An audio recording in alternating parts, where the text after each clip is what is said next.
the years, I've personally witnessed in multiple countries that I've lived in where health and spiritual health are usually intertwined.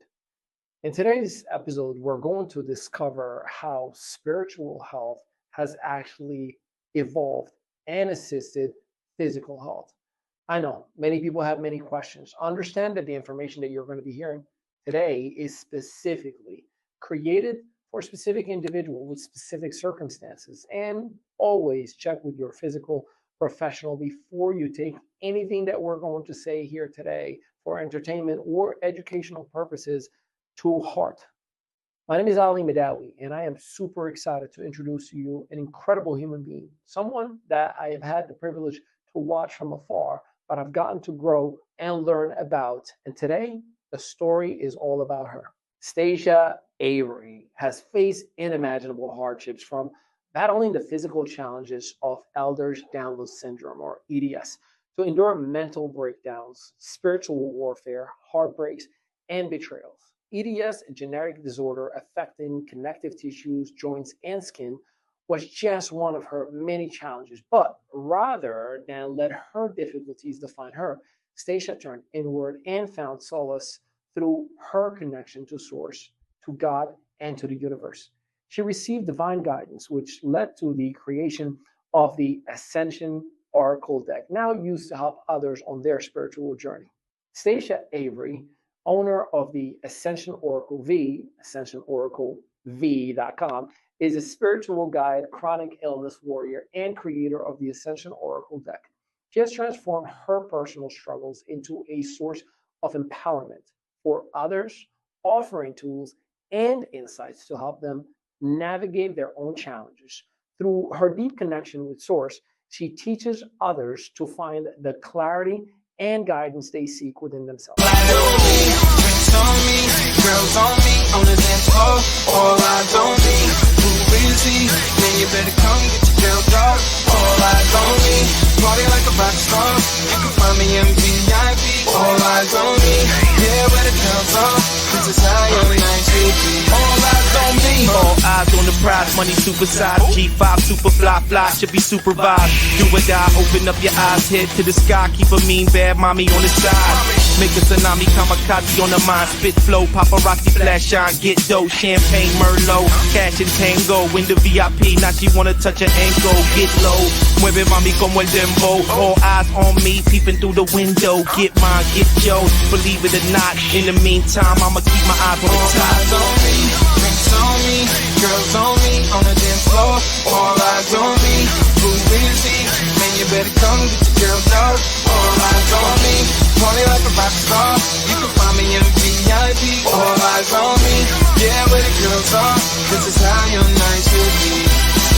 Ladies and gentlemen, Ali Madawi here on a brand new installment of the ME Show, your strategic partner. I've been so waiting for this conversation with this incredible superwoman, a hero for many individuals, and I cannot wait because I personally have some questions that I have on my own on a conversation that is so personal, that is so scary for some people who don't even know how to even operate within their own bodies as they're experiencing different things.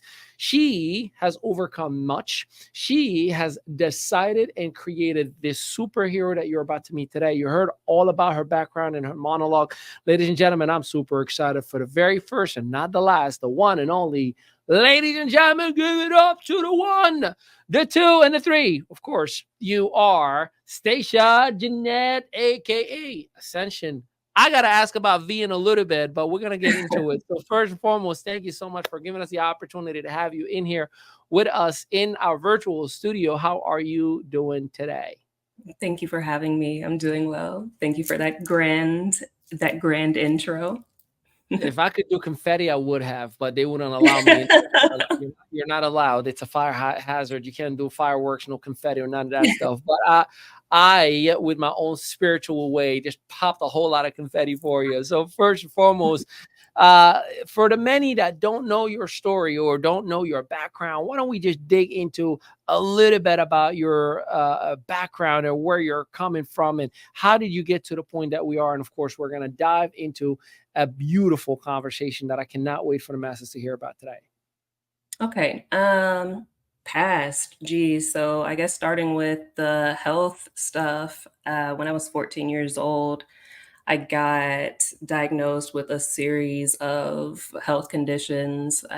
First one was Crohn's disease, and then it spiraled into finding out that I had endometriosis, and then a condition called POTS. It's a positional orthostatic tachycardia syndrome, and then that comes with dysautonomia. And all of this was, of course, while I was still in pediatrics. Pediatric care is honestly the best care that you'll probably ever have dealing with the healthcare system. But they were phenomenal and pretty much told me then, hey, you've got something really rare going on, and not many people are going to acknowledge it. Not many people are going to give you the answers that you need on this. But what we can tell you is there's an umbrella condition called Ehlers Danlos Syndrome, and most people typically just refer to it as just being double jointed, like really bendy, hypermobile, and that was it. But outside of it, I mean, it includes all of those conditions, and it just really became somewhat of this find the needle in the haystack thing with my health. I mean, just one thing after another. I ended up having multiple surgeries, from dislocations and a lot of trying to get my endometriosis under control, and the Crohn's situation. There was a lot of back and forth on whether or not Crohn's disease was actually even the actual diagnosis that I had. Uh, it just has been an absolute nightmare time after time, year after year. I think it got to the point where every year I had either one or two surgeries for about 8 or 9 years. And it's just, it's just been a mess. So, first and foremost, how are you even here is probably the question that most people are going to ask, right? To hear that, listen, I mean, I was looking at every single thing that the disease itself and everything that kind of comes along with it is fascinating. That not only you're still standing, you're still walking vertically, and that Right. you have such a beautiful energy about you. So, how did the whole experience from, I mean, talk about pediatric age till now create or develop your belief system? Mm.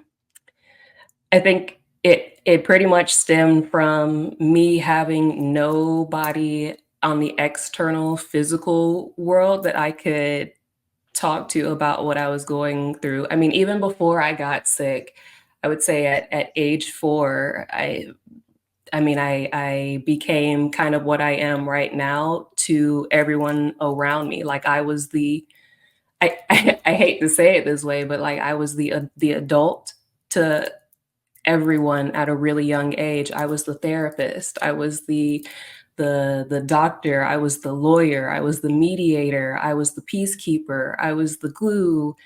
And all while being in a kid body, like I said, at 4 years old, and while dealing with a lot of home stuff, parents getting divorced, and it just being kind of like a war zone at home.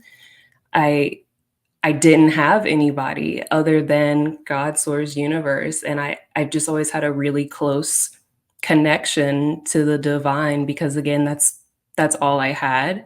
And I think one or two things usually happen with people when they go through a really difficult time in their life. You either cling to the divine, you cling to your faith, or you abandon it, because you go through this thing of like, why me? Why have you forsaken me? And why are you doing this to me? And this whole spiral of woe is me things. And uh, we get angry and we get bitter, and it just kind of just takes your faith from you.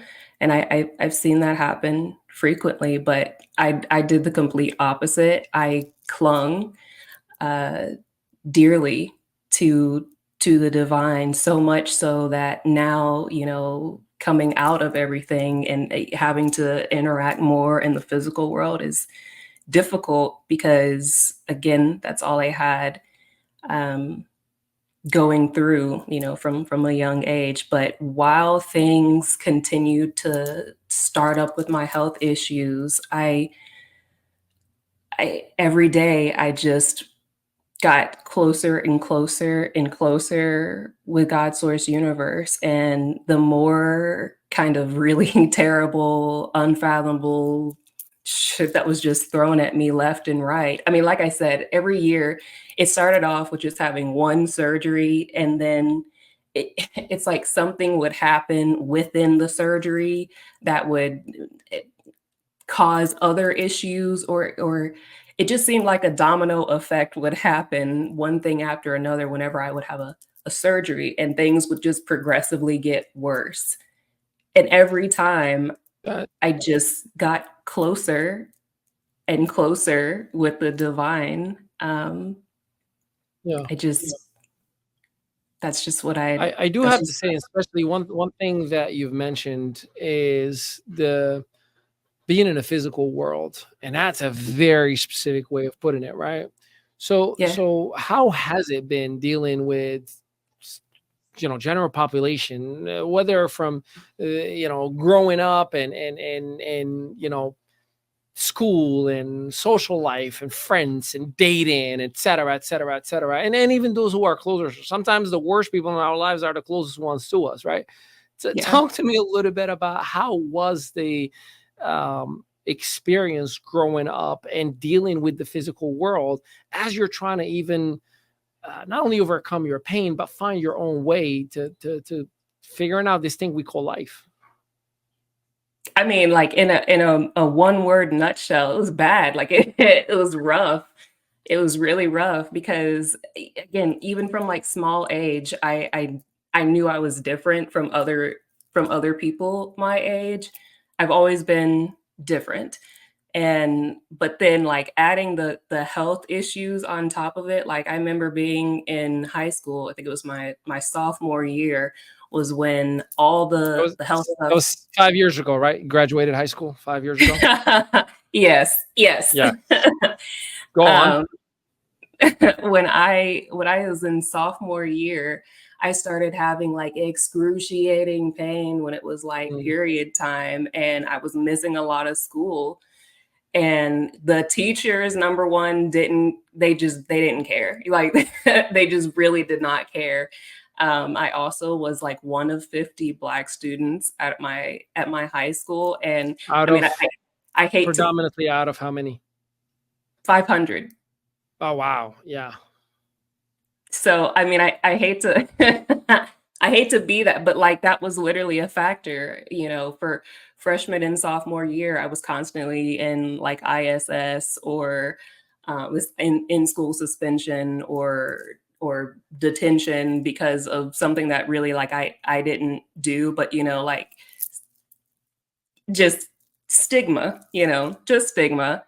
So the teachers didn't care, and then even when I started having surgeries and like I had actual excuses to that stuff was going on with me, they were just like, "Oh, that's unfortunate." And they say that there's this thing of like when you go through the worst times in your life, you realize like who your real friends are.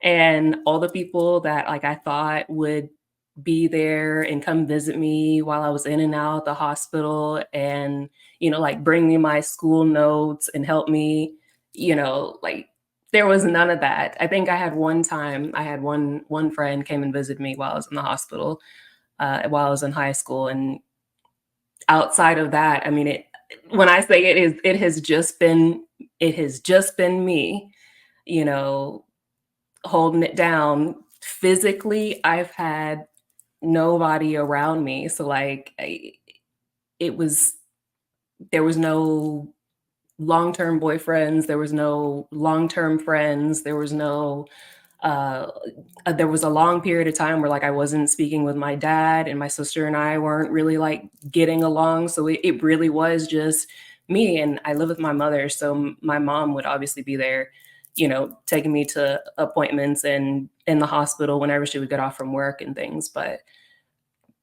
it was just me, and a lot of the Yeah. time. Yeah. Yeah, I can hear it in your voice. And how does one, and of course we're gonna dig into a documentary that tells your full story, and we have a snippet that we're gonna show of that as well. Um, but I hear it in your voice, it's as if, how do I say it? It's as if you're still healing through that period of your Right. life, or have Yeah. you healed? I mean, is it a process? Is it a done, like No, you achieve it? Like, talk to me about that healing process from that period. no, like, I mean, it's always gonna be something that kinda, like, makes you teary-eyed and watery, of, like, because that it sucks. Those are, like, formative years of your life that I mean, when I say that, like, my health took essentially all of my life, like, teen years and then 20s, I mean, it's a real thing. There was a lot that I just could not do.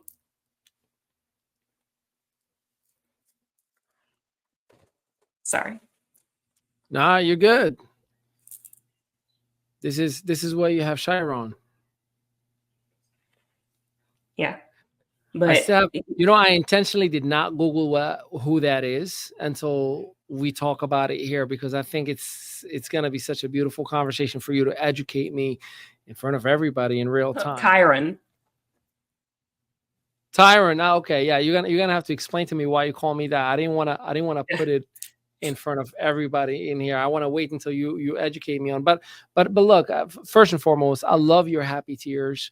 Um, I do, because tears are essentially a hormone that the brain releases. They're stress hormone, and I appreciate that you're having a moment where you're feeling it Right. right now. So, but yeah, so let's, again, we're gonna dig so much more into your story and the documentary and so much more. Um, I would love to ask, if I may, in terms of your health journey, if we will, living with Ehlers Danlos Syndrome, or EDS. Can Mhm. you describe, you know, best to worst case scenario for the average listener who does not know? And the reason I'm asking, because you may be somebody who's going through it, and the reason I want you to educate on it, so we can help somebody who may be around us with that, so you can help avoid the next student in some school right now that may be going through what you've gone through. And at the Right. same exact time, so we can bring awareness about this terrible disease, and potentially, show whomever is going through it that you too can get out of it. So, Right. if you don't mind, talk to us about that initial diagnosis, and what it felt like to kind of receive that news when you did. So getting diagnosed with Ehlers-Danlos syndrome is an incredibly long process, and honestly, the average time that a person gets diagnosed, like on paper diagnosed with Ehlers-Danlos syndrome, is a minimum of 25 years. Minimum 25 and maximum of 40. So essentially, people will go their entire lifetime getting misdiagnosed like I have before they finally come to a solution, before they finally come to the conclusion that, oh, hey, like this might actually be the actual thing that has been causing everything else, and I think one of the and again, last year was the year that I finally realized. 2 years ago, when I made the documentary, I got little snippets and clues that, "Hey, this has been the thing the entire time," but up until that point, literally, it was like a non-existent thing because doctors just wouldn't acknowledge it for what it actually is, how big of a serious, rare disease it is, and, it if I could tell anybody right now a piece of information that would help them out, it is absolutely to advocate frequently and say, hey, can we check into Ehlers Danlos? Hey, is it possible that I might have Ehlers Danlos syndrome? Because these things fall into it. But I got a lot of my information from being in kind of like health groups. The Ehlers Danlos Syndrome has an actual website that you can go on to the Ehlers Danlos community, and go onto their website, and there's like a whole plethora of it's like a database that you can type in and find providers who are actually certified and educated in Ehlers-Danlos, everything Ehlers-Danlos, or if you need a specific cardiologist that is Ehlers-Danlos certified, you can find it there on their website. And if you need, a neurologist that's Ehlers-Danlos certified, like the database has that. And so that's what I ended up doing, was going on to the Ehlers Danlos webpage and doing a whole bunch of digging, a whole bunch of searching, a whole bunch of, I spent months upon months going through their website and speaking with some of their advocates and representatives, and just trying to piece everything together. And it was shocking, honestly, to find out the entire time that this was what was going on. Even more so because my little 14-year-old me, again, remember the pediatric people were like, hey, I think this is a thing. But once I got into the adult world, nobody listened. Literally no one listened. So it's like, I was constantly telling doctors, I'm pretty sure it's Ehlers-Danlos, and everything that you're telling me that I'm too young to have, I can have because I have Ehlers-Danlos syndrome. And they would just be like, that's not a thing. So we're just not, also, why would we listen to you? You're like 18 years old and we have the documentation. We have the degree. We know what we're doing. Right. And it honestly, like I was super pissed off, like more than anything. I was very pissed off to find out that every single thing that I brought to these doctors' attention, and they shot me down repetitively, gaslit me, and was like, you're too young for that. You're too young. We're not checking for that because you're too young. You're too young to have that. You're too young for that. You're too young for endometriosis. You're too young to have gastroparesis. You're too young to have X, Y, and Z. And every single one of those things fell under the Ehlers-Danlos umbrella. Every single one of them. And there's so much research and studies out there that providers could just easily look up and say like, oh, this is a real thing and we should probably check. But no. So I think you would think it's such a GED thing to look into. I mean, for how painful, how terrible of an experience, you would think any like very basic doctor would be like, yeah, that's what one of the things that we got to look into. Why do you think there's such a pushback on it? Or at least forget pushback. I don't think people are bad or trying to push back on something so serious, but why isn't it not taken as seriously as it should be as a freaking, flu shot? And I think it starts from the fact of, in a lot of the older doctors, like just the older doctors, they weren't taught about Ehlers-Danlos. Like it wasn't a thing that was going on when they were in school. And I think the importance of having continued education as a healthcare provider should be super mandatory no matter what field you're in, because every year there's a new discovery, there's something new, right? And you should be trying to stay up to date on it. But I think that's a huge component to it. But outside of that, the ones that do know about it, and again, still mostly from what I've experienced thus far, I can only speak from my personal experience, but still the older doctors are still thinking that it's just that you're double jointed. Oh, you're bendy. That's all it is. Like that's That's just what So they think. let's stick with that for a second, because you said something that you, for all the viewers, you do realize I am extremely double jointed. Like, I mean, my fingers go all the way to like back Yeah. here. Yeah. Yeah. So does this mean anything to you to see me do what I'm doing right now? Yeah. Rich, my CPU, Does strive your so hard. elbow go in?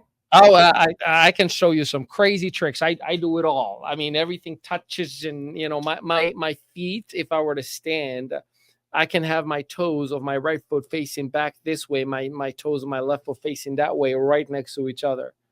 Yeah, you probably have hypermobility, and Yeah, that's a thing. Not only that, but you also should look into it and see the things that go along with Ehlers Danlos syndrome. Like, you would be amazed. It's a real thing, and people want to, like, doctors and people alike will downplay the shit out of this, talking about, like, oh, you're just bendy. Oh, you're good at yoga and gymnastics. Like, you should use that to your advantage. Like, nah, man, do you know how many surgeries I've had to have to restabilize my joints because of frequent dislocations? literally.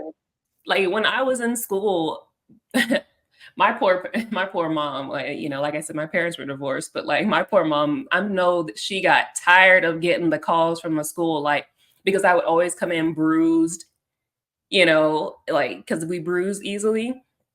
And something, I was always in a cast or a splint, and it's because, like, I was really active. I was a super, super athlete, really young. I mean, I was always doing something, but again, also I didn't know that this was a thing, but I was frequently dislocating stuff and getting hurt and and coming into school like on crutches, hobbling along, or like I said, in a cast or a splint from just but I think more than anything, that's the biggest thing that we're up against in the healthcare community. Like I said, just from my personal experience with the older physicians, because they, and it's also really difficult for them to be like, yeah, I was wrong.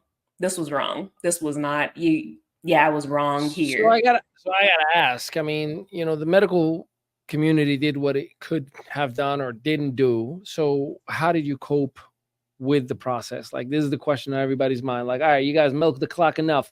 How did you get yourself to the healthy side where you are in life right now? What are some of the things that you can share with us? And I know we're going to need a full seminar to kind of go through it all, but if you can give us the high pointers of, here is what you would want to do based on your experience. Of course, everybody's got to check with their own physicians, but what would you share with us that you have done with your own personal circumstance? Yeah, the biggest thing was absolutely, and again, it mixes in with having my really close relationship with the divine, and listening to the guidance that I was getting. But speaking from my own personal experience here, I mean, I'm very observant on all levels, but I kept note, and I noticed, and I had a personal health log, and I encourage everybody to keep a health log and journal. If you start new medications, log it, write it down, write how you're feeling on it and the symptoms, any kind of side effects that you had, everything. Log your stuff, because this is what I did, and this is how I was able to get to this point of saying this decision here. I just decided to stop taking a lot of the medication that I was on, because what was happening was, there's like a medical term for it, and I don't remember what it is at this point in time, but it's essentially where you're on conflicting medications, right? And the issue that I had been dealing with frequently was none of the doctors with the treatment options, and then also on top of it, nobody was checking like the medications that I was already on before putting me on other medications. So it was just like a hodgepodge of conflicting medications that their side effects were causing more issues. And it was so bad. I think at one point I showed it in the documentary where I literally was holding like a bag of all the medicine. It was like 25 pills I was taking every day. It was insane. And I just was getting worse and worse and worse and worse because of all the conflicting medications. And instead of any of the doctors being like, let's just try to take you off this, let's try removing this, let's try removing this, they just were like, let's add something else. So I took it upon myself, because nobody was offering that up, to be like, since nobody can get on the same page, I'm going to stop taking this, and then let's just see what happens. Because now y'all are playing with my life like massively, and I'm just getting worse. And it's like whose truth is true truth? Like you're supposed to be a decorated doctor that I'm supposed to trust in your process. Right. And look, not everybody's bad in everything that is out there, but No. it rocks your core, you know? So what do we do this? We're going to take a little break. When we do come back, we're going to dive into faith in the face of adversity. And we're going to also show a little snippet of your documentary. And I cannot wait to dive into that as well. We'll be right back. Hey, my name is Stashia, and I help people access their highest self, purpose, destiny, and timeline through transmuting their negative energy and experiences into positive ones. And if this sounds like something that could help you out or that you might be interested in, you can learn more about me and book a session at ascensionoraclev.com. I'll see you there. And I help people transmute their negative energy and experiences into something really positive and beautiful. Sometimes we just experience a lot of really negative, dark things in life that kind of keep us stuck. And then we go through things that can't be explained by a regular therapist, a doctor, a priest, a pastor. And that's kind of where I come in to fill the gaps and give you that clarity and guidance as to what's happening to you through this ascension process, a spiritual awakening that we call it.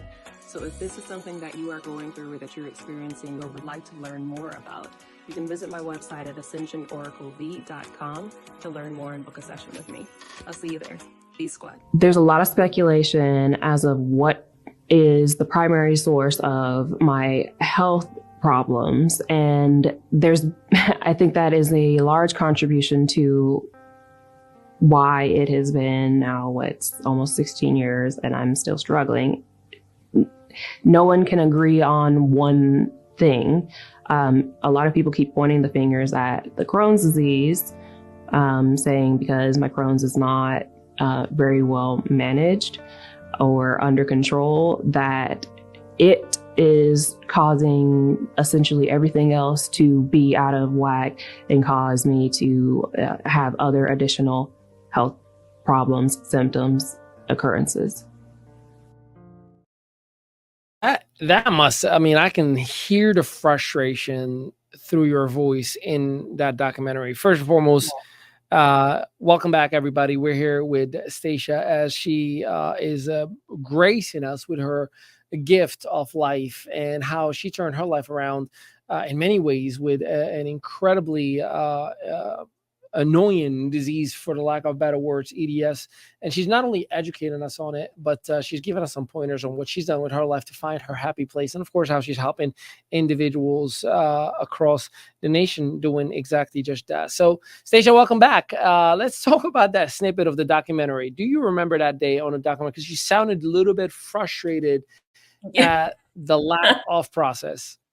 Yeah, and it's funny because when it premiered not long ago, I I was watching it on the big screen, and I was like, "Ooh!" You could feel the anger was definitely there, because it's super frustrating. I mean, it's frustrating now, but that day while I was filming the documentary, I mean, I was seething, and not only that, but I feel like I was just channeling the anger of not only me, but everybody else within this healthcare community that is struggling with this exact same thing, that have come before me and that will come after me, right? And then also the the spirit squad, who was just as pissed off and more pissed off about me having gone through it.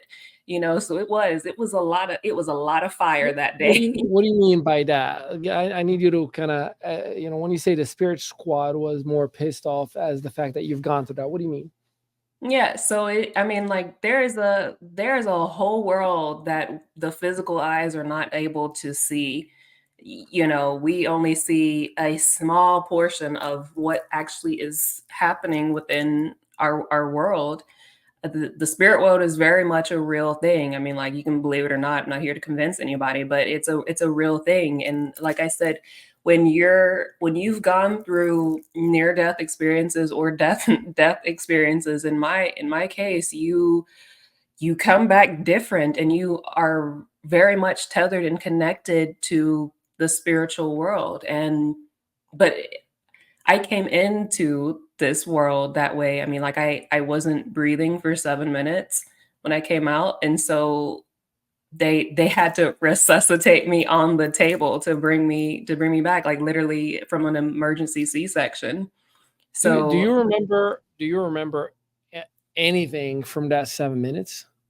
Like, did you experience anything? Was there this I imaginary whole way that we all think, like, my body is separated and I can see everything, or like, share with us if you can so remember. the only thing that I can tell you is that when I I remember seeing a very fast clip, like a very fast vision, like a very fast vision of what my life was going to be like right before, I guess, I was. Meaning in what it could be like in the future in manifestation form.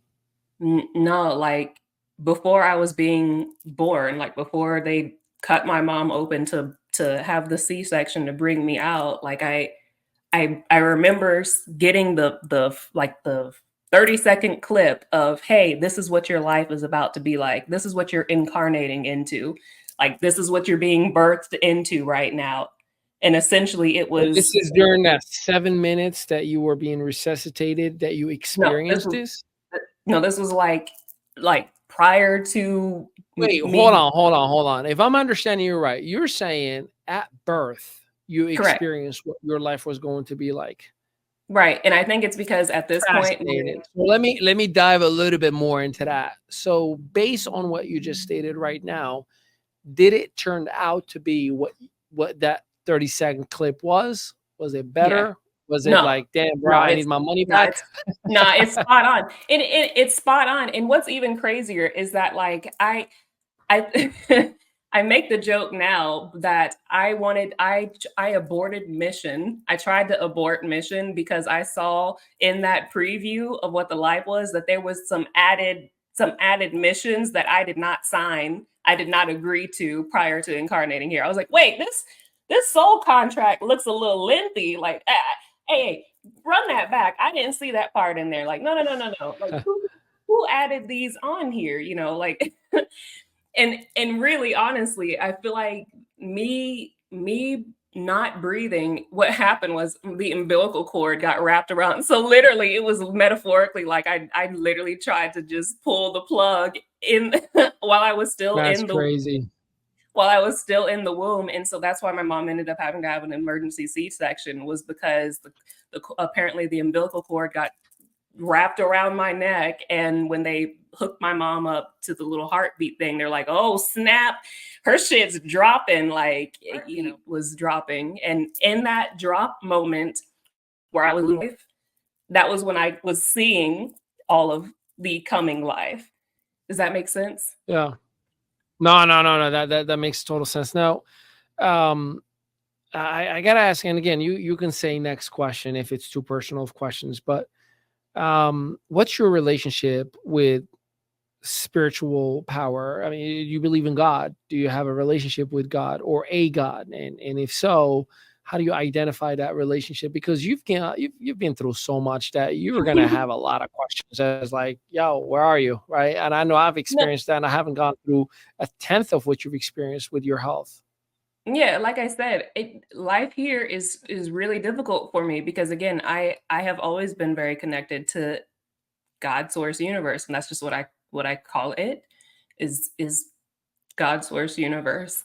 And I had a very strong connection prior to incarnating here, being born here, and even more so, as like I said, as I continued to go through the trials and tribulations, while I was while I was getting my ass whooped in the trenches and the abyss of hell, I just consistently clung more and more to my faith, and that's just been it.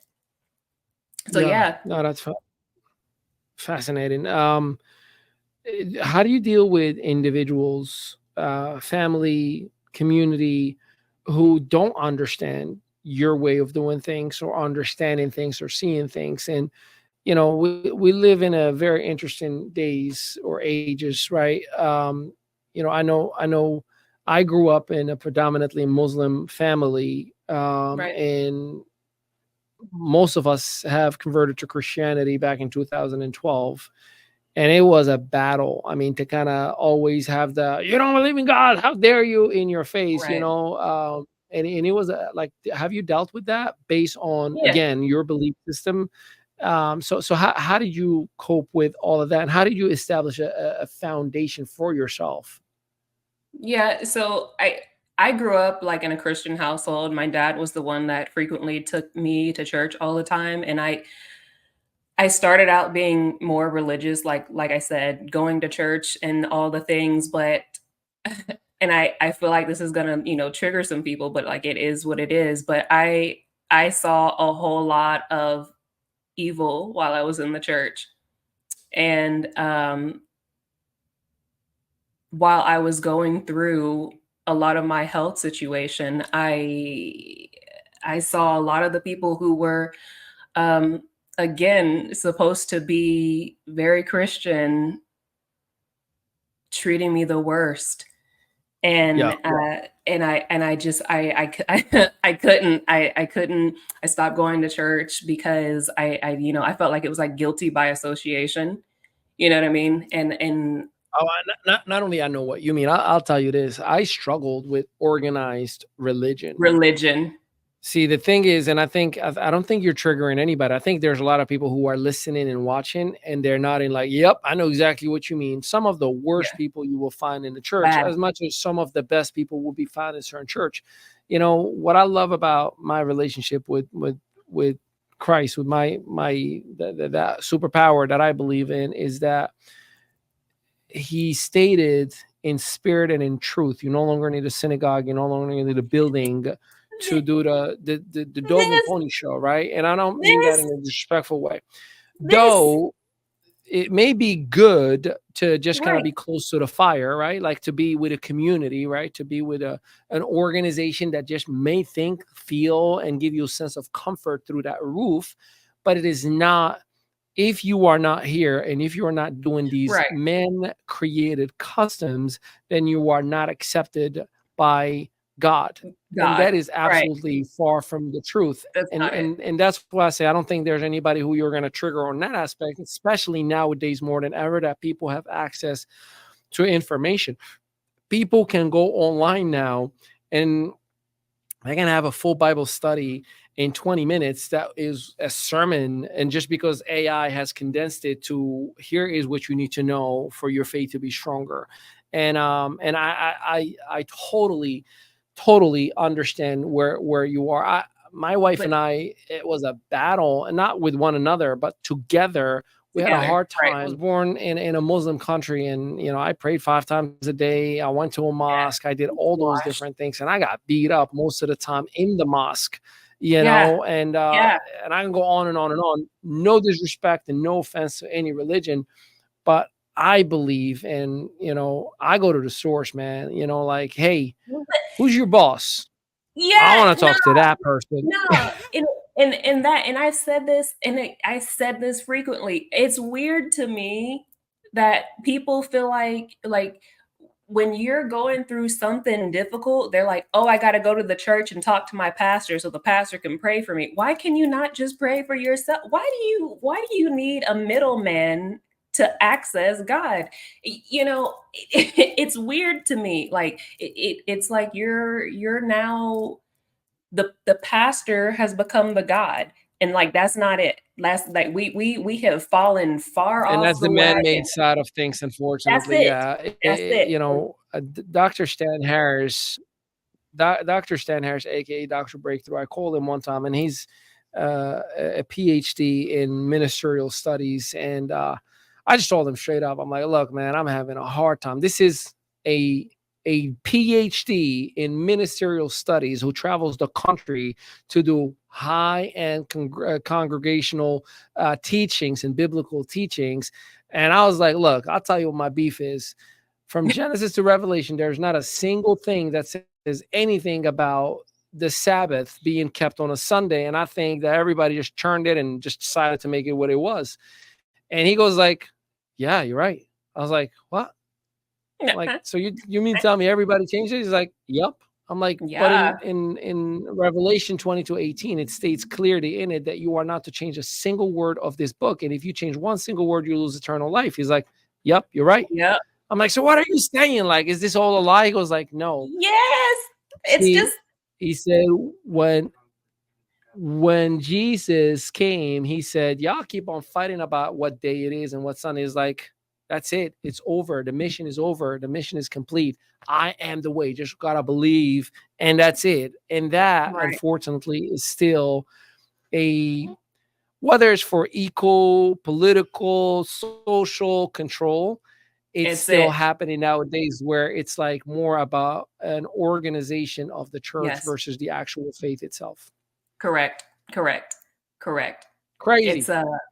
It's really bad, you know. So I used to be like more religious, but then again, like I said, I saw a whole lot of evil, I saw a whole lot of lies, I saw a whole lot of manipulation within, like I said, organized religion. And when I went through all the health things, and like I said, the multiple deaths, the multiple rebirths, the multiple all the things, from finding myself, I found God, and when I found God, I found myself. And it it was it was from within. Like it wasn't. I didn't go to a church, and no pastor came and mediated conversations with me. Like every single day, I talk to God, and God talks to me back very frequently. God source universe gives me the information that I need to live my life and help others for the highest good of all every single day. And that's what got me through everything that I went through. Again, while I was walking into several ambushes of spiritual warfare in the physical, in the form of white coats, I it was God's source universe that gave me that strength, that kept me through, that fought for me, that protected me, that guided me, that gave me the advice and guidance that I needed. That's it. I love that. Well, we're going to take one more commercial break. And when we come back, I got another snippet of you singing happy birthday and talking about your circumstance on your birthday from the hospital, going through your pain. And I also want to talk about some of your practices and what you do to help other people who have gone through the same circumstance. Stick with us. This is the Emmy Show. We'll be right back. My name is Stashia, and I help people transmute their negative energy and experiences into something really positive and beautiful. Sometimes we just experience a lot of really negative, dark things in life that kind of keep us stuck. And then we go through things that can't be explained by a regular therapist, a doctor, a priest, a pastor.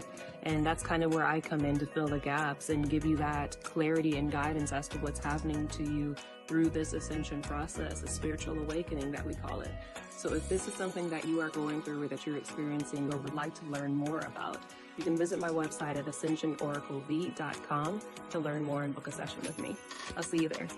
My name is Stashia, and I help people access their highest self, purpose, destiny, and timeline through transmuting their negative energy and experiences into positive ones. And if this sounds like something that could help you out or that you might be interested in, you can learn more about me and book a session at ascensionoraclev.com.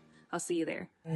That got me admitted to the hospital with C. diff, and I think that's what I have this time as well. It's green and just awful. So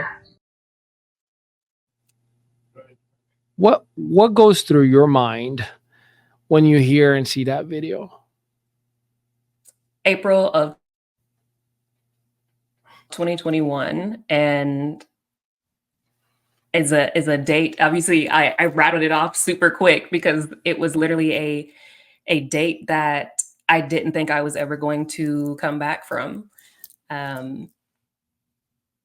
It was a really tough time where I walked into a hospital and I thought that was going to be the last time that I saw my family. And I thought that was going to be the end of my life. Like I really felt like this was the death that I was not going to come back from. Mm. And so like that's what it makes me feel. It makes me immediately go back to April of 2021. So let's talk about, if you had the opportunity to help anybody, or as you have been helping people who are going through the same circumstance, give us some of the things that you would recommend for somebody to do if they were going through this pain. Number one, don't ever be in a situation where you are by yourself in a hospital and you don't have somebody else to physically be there to hear what doctors are saying, to vouch for you, to understand the entirety of a situation. Like in that situation, and in April of 2021, it was literally just me, and all I could do was record. And I would, if you're ever in that situation, do what I did and get your phone out and record every single thing. Even if you like nod off in between, whatever, please do your best to try to document every single thing that is happening to you, because it is going to be a lifesaver in the end. You I hate saying it this way, but you don't understand the amount of really foul shit that has been done, that I have gone through and that I have experienced. And had I not been recording, honestly, there was a lot of things that a lot of people wouldn't have believed that I went through. Yeah. Please record, please document, please write things down. Again, if you can't have somebody there with you to vouch and to understand, record. Tell us about Ascension Oracle V. So the V thing is again from having 7 deaths and rebirths. So that is where you get the V's, being resuscitated and brought back to life 7 times. And Ascension Oracle, obviously being an oracle, being able to channel information from God's source universe and having the spiritual gifts and abilities that I have, is where I got the oracle thing. And obviously the ascension process is, guiding people from the 3D, or I call the abyss, the depths of hell. So coming out of like a lot of darkness, 3D, to the 4D of kind of being in the void space of acclimating to, you're not quite to your new life yet, you're not quite to your true divine self yet, but you're acclimating, much like if you scuba dive, you can't just go from the bottom and shoot all the way up. You have to very slowly rise back up to the surface. And that's kind of what like the ascension process is like. I try to help people get through. Then from 4D, you get to the 5D, and that's you living in alignment with your highest purpose, your divine self, walking and doing your soul purpose. And that's what I do. I help. What should a person expect to experience from a process or a system or even results, assuming they are going through something as bad or similar and they would need to work with you? What should they expect from you? It's not easy. Number one, I put that disclaimer out to everybody. I think everyone looks at me and they think like, oh, she just did some like magic spell or something, and now she's just the way that she is. And no, man, like it's a lot of work. It's a lot of introspection. So you can expect to and this is exactly the reason why a lot of people also don't want to get into what's kind of called the redemption line, is because they know that the process of ascension is difficult. It requires you to go within and face your shadow self and look at the things that you have gone through and that you have just masked down, be it through drinking or drugs or sex or, all the things to keep whatever you have gone through or have happened suppressed.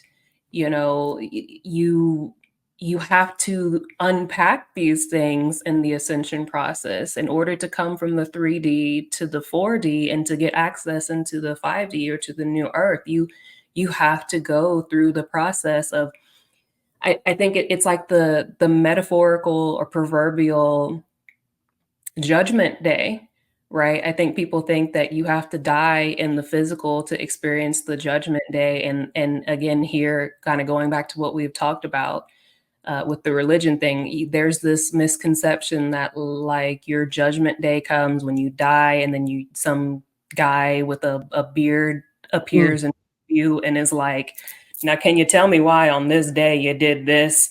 And then on here it looks like, you know what I'm saying? Like, but that's not it. In all actuality, it's really again, I would know what it looks like is you going through isolation and going through the ascension process and having to sit with the things that you've done, unpack it, understand it, and feel the feelings that you have purposely tried to avoid dealing with by whatever means of drug of choice you have chosen, or whatever it is that you have chosen to not feel or deal with real world, with your life, with the circumstances. Yeah. It's difficult. Do you think the idea of the resurrection for humans or reincarnation or even coming back from a resuscitation is a privilege, is a game of luck? It's a specific circumstance that is just justified medically? How do you see it? Like in general or in relationship to me? I don't know. I mean, it's definitely a situation of whatever the divine has written within your blueprint, your soul's blueprint. Do you think it's pre-written? I think so. I think it's a thing of, if you are going through some sort of situation in your life, and say, again, in my experience, I had a near death, I had a death experience and they brought me back. If you had a situation that came through your life and you have not finished what you got incarnated here to do, you will be brought back, be it in this same lifetime or, like I said, in like a resuscitation situation. In some way, shape, or form, miraculously, you will continue where you left off, whether it be this current lifetime or you will reincarnate another lifetime to pick up where you left off. But that is a real thing. If you have a divine soul's purpose and mission that you have not completed, you will continue it. Interesting. Yeah. I never thought about it that way, but it's fascinating. How can anyone, or specifically whomever sees that they are absolutely in need of what you do, how can somebody connect with you or book your services? Or Yeah, so on Instagram, I'm just Ascension Oracle V LLC, and then like I just have a book now button. You can message me or contact me there, and then also at my website ascensionoraclev.com. People can contact me there or get more information and learn about me and everything that I do. And my podcast as well is on there. It's Ascension with V. So all the resources and things are there and readily accessible. Should you feel the urge to dive deep into it. Let me tell you this before we wrap up, because this is mind blowing, and I haven't told you the story of it. Yeah. But there was a time when I was in the hospital. I think I was 18 years old, and I had, again, one of my gifts is being able to foresee. So I already knew what was to come in my life as far as how they were going to do me, and I just knew already at this point they weren't playing fair, Mm. and I was up against, it was me against hundreds of thousands. I went into the hospital and I had signed a do not resuscitate at 18 years old. I signed a DNR. I had them come in and give me the paperwork to legitimize it while I was in the hospital. And so that day forward, every time I was admitted into the hospital, which was like a month later, I came back admitted into the hospital after signing a DNR. And it was like 5 actual doctors and like 5 or 6 nurses came into my hospital room. Like it was like a what do they call it? An intervention, a united front. They came into my hospital room, and they have to put this like bright ass wristband on you that says DNR. And the nurse was like, so I told them, that you have a DNR, and I just, I wasn't comfortable with it. And so we're all here to tell you that we're not going to honor it. Like, that's like a big no-no in the medical. That's what I said. I was like, I'm sorry. I'm sorry. What do you, I was like, the paperwork's, it's already done. And they were like, yeah, but no. So, because it was the same hospital, and they're like, so we're just gonna get rid of it. Like, what do you mean? I was like, no, that's not gonna. They're like, what was their reason for not honoring it? The reason was you're too young and you have too much left here to do to stop now. Listen, God sends angels in a very interesting looking it was way. Really, not only that, but like, you know what I'm saying, from for the people that I had been battling up until this point to be those exact white coats, for them to be the ones that came in and were like, look, we're not gonna. And so they got rid of it, and they were like, listen, if you want to press charges, well, that's what I'm getting at. Like, they were all full well and ready to lose their jobs over not me no longer having that DNR. And had they not have done that, just a month later was a time when I had to be resuscitated, and I would not have been there. Thank God. Well, I'm glad they didn't listen, and I'm glad you are here.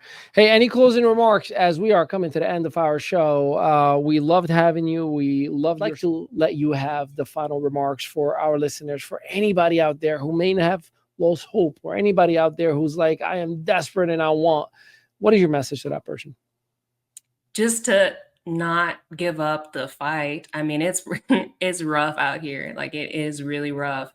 But please don't let this world take your light, take your love, take your heart, and take your soul, because it's very easy to do. And even if you don't have chronic illnesses, but just everyday life, it's rough. But there is always, always, always around the corner something that's going to bring you up and change your life if you just keep going.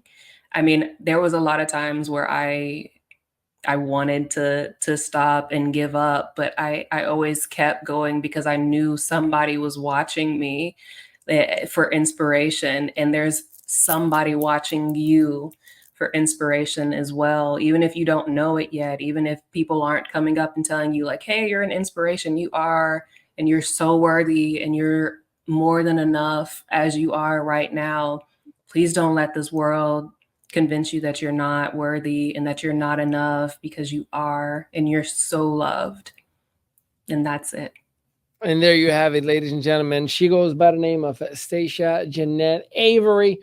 I am her Tyrone, and I am so excited that I've had the privilege and the opportunity to share this incredible story with you. And please make sure you follow. Please make sure you subscribe. Make sure you opt in. Make sure you listen to her podcast, because she is a wealth of positivity, love, happiness, joy, abundance in every single way. And we are just blessed to start many collaborations with her like never before. So with that, ladies and gentlemen, we'll talk to you soon. Have a blessed day, everybody. Hey, my name is Stashia Jeanette, and I help people access their highest self, purpose, destiny, and timeline through transmuting their negative energy and experiences into positive ones. And if this sounds like something that could help you out or that you might be interested in, you can learn more about me and book a session at ascensionoraclev.com. I'll see you there. My name is Stashia Jeanette, and I help people transmute their negative energy and experiences into something really positive and beautiful. Sometimes we just experience a lot of really negative, dark things in life that kind of keep us stuck, and then we go through things that can't be explained by a regular therapist, a doctor, a priest, a pastor. And that's kind of where I come in to fill the gaps and give you that clarity and guidance as to what's happening to you through this ascension process, a spiritual awakening that we call it. So if this is something that you are going through or that you're experiencing or would like to learn more about, you can visit my website at ascensionoraclev.com to learn more and book a session with me. I'll see you there. Peace.